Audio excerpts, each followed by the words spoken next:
Just north and west of Lawrence, Kansas, lies a little town that few today have ever heard of.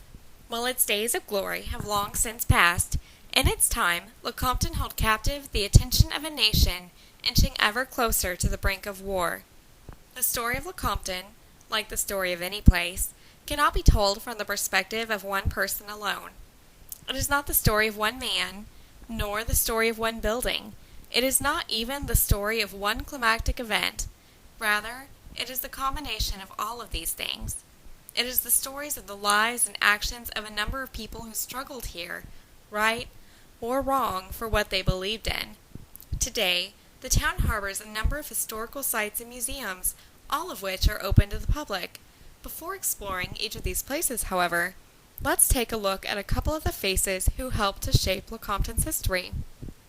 Originally called Bald Eagle, the name of the town was later changed to Lecompton in honor of Samuel D. Lecompton, who served as the Chief Justice of the Territorial Supreme Court of Kansas.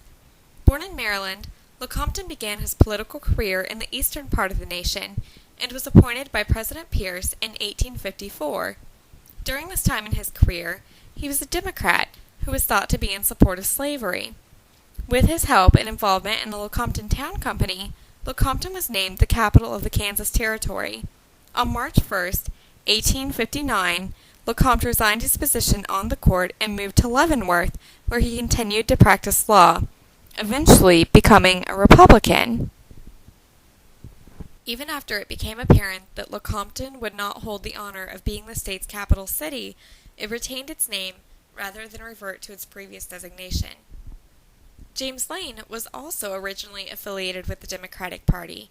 However, he later altered his loyalties, preferring to practice his politics in Topeka, Kansas, where the conservative Free State legislature presided. While there is some speculation that Lane was an opportunist, willing to side with either party so long as there was realistic hope for power, there are others who believe that his strong beliefs in the moral wrongs of slavery led him to drop his affiliations with the Democratic Party. Either way, Lane's association with Lecompton comes primarily in the form of opposition to the legislature presiding there, and his involvement in the Topeka legislature. He does have more direct ties, however. Quite in keeping with his hot temper, Lane launched an offensive against the town of Lecompton after Charles Robinson, the man intended to become the first governor of the state of Kansas, was captured and taken to be held at Lecompton on charges of treason for supporting the Free State government in 1856. It stands to reason that no place so rich in history should be short on historical sites, markers, and museums, and Lecompton is no exception to the rule. There are a variety of historical buildings still standing. Let's take a short tour of Lecompton today, touching on the historical significance of each of the buildings we pass along the way. Erected by Samuel Jones in the mid-1850s, Constitution Hall, located on the main street of Lecompton in the center of town, was put to multiple uses. The first floor was divided up between private law offices and the federal land offices. On the second floor, an assembly room was constructed that would hold Lecompton's Constitutional Convention in 1857. The Constitution devised by this committee and completed on November 7, 1857, would face the vote 3 separate times before finally being discarded in favor of a Free State Constitution presented by the bogus legislature in Topeka on August 2, 1858. With everything going on in the town at this time, there were many people descending upon Lecompton. In order to provide them a place to stay, the Rowena Hotel was constructed. There is not much information available on this location, and its contribution to the history of Lecompton was likely minimal. But it is still marked today and is located about 1 block south and just east of Constitution Hall. Moving east of Rowena Hotel, through the city of Lecompton, we find ourselves in front of Lane University. Many of the men patronizing the hotel expected the Lecompton Constitution to be ratified. As such, they also expected that Lecompton would become the capital city not only of the Kansas Territory, but of the state of Kansas as well, and began construction of a new Capitol building. When the Lecompton Constitution was eventually rejected in favor of a Free State Constitution, the town of Lecompton disappeared from the national spotlight, and construction halted on the Capitol building.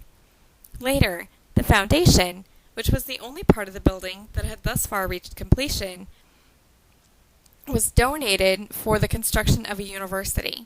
Eventually, the construction was concluded and Lane University became fully functional. Bearing the name of James Lane in anticipation of his endowment, his suicide prevented this donation from occurring, and the university's lifespan was relatively short. Fort Titus was a log cabin built and fortified about 2 miles south of Lecompton. Like most everything affiliated with Lecompton, its sole purpose was to strengthen and defend those supporters of slavery residing nearby. Having participated in at least one raid on Lawrence, which was known for being a Free State stronghold during this time period, it should have been no surprise to Colonel Titus when his fort came under attack by Free State forces. The fort was purchased later and put to use as a farmstead. While the original buildings are no longer in existence, a model of the cabin at Fort Titus has since been constructed and is located next to Lane University. Down the road from Constitution Hall, much further north and located near the river, stands what is left of the last building of significance located within Lecompton, the first Democratic headquarters in Kansas. After serving its time for the Democratic Party, this building was turned into a pay station for a local railroad. While the original site consisted of both a limestone building constructed by Mark Miglierio and a log cabin, the log cabin has since disappeared, and the limestone building is still in existence, having been restored, and can now be visited by the public. Today, the residents of Lecompton still celebrate the part they played in their state and their nation. While many regret that the contribution of their small town will always be remembered as that in defense of slavery, there is, nonetheless, a feeling of reverence and remembrance for all those who devoted their lives to their cause. Many of the buildings that played such a role in the town's earliest years are still used today by reenactors, orators, and historians who continue to contribute to the enduring history of Lecompton.